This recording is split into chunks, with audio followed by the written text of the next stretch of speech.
नमस्कार दोस्तों, आज की ये कहानी आपको ज़रूर पसंद आएगी क्योंकि ये कहानी एक ऐसी बेटी की है जो अपने पिता के लिए कुछ भी करने को लिए तैयार हो गई थी। तो आइए शुरू करते हैं आज की ये कहानी। लेकिन उससे पहले अगर आपने हमारे चैनल को सब्सक्राइब नहीं किया है तो चैनल को सब्सक्राइब कर लीजिए और कहानी अच्छी लगे तो वीडियो को लाइक और शेयर करना मत भूलिएगा। एक गाँव में एक बुजुर्ग आदमी की मौत हो गई।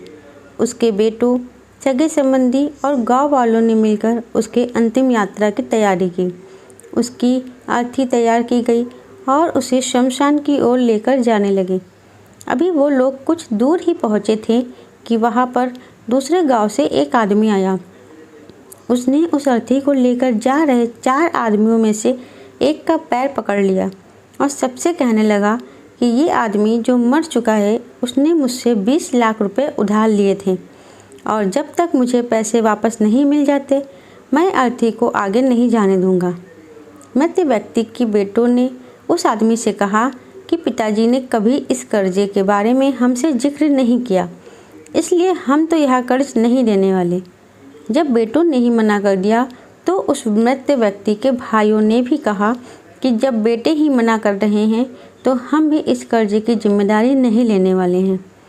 शमशान यात्रा में शामिल कोई भी आदमी पैसे देने के लिए राजी नहीं हुआ। दूसरे गांव से आए उस आदमी ने अर्थी को आगे भी नहीं जाने दिया जब तक कि इस घटना की खबर घर की महिलाओं तक ना पहुंच गई। मरे हुए आदमी को एक बेटी थी। जब उस तक यह खबर पहुंची तो उसने एक पल भी ना सोचते हुए अपने सारे जेवरात और कीमती वस्तुएं लेकर वहां पर पहुंच गई और उस आदमी को वह सारी चीज़ें देते हुए बोली, आप इन चीज़ों को बेचकर पैसे ले लीजिए। अगर कुछ कम पड़ेंगे तो वह भी मैं आपको धीरे धीरे लौटा दूंगी, लेकिन मेरे पिताजी की यात्रा को मत रोकिए। इस घटना को देखकर सारे गाँव वाले दंग थे। तभी वह आदमी जो कर्जे की मांग कर रहा था वह बोला कि दरअसल मुझे 20 लाख रुपए लेने नहीं थे, बल्कि मैंने इस आदमी से कभी लिए थे जो मैं आज लौटाने आया था, लेकिन मुझे पता नहीं था कि इनका असली हकदार कौन है, इसलिए मैंने यह सारा नाटक रचाया। मैं जान चुका हूँ कि मरे हुए आदमी का सच्चा हितैषी न उसके बेटे हैं न उसका भाई, बल्कि उसकी बेटी है।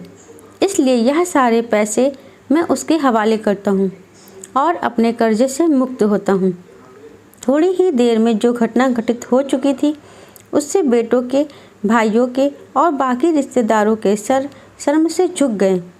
इसलिए हमेशा दुआ करना कि हर किसी को एक बेटी ज़रूर हो, क्योंकि बाकी सब तो माता पिता की दौलत को अपना समझते हैं, लेकिन बेटियाँ माँ बाप को ही अपना दौलत समझती हैं।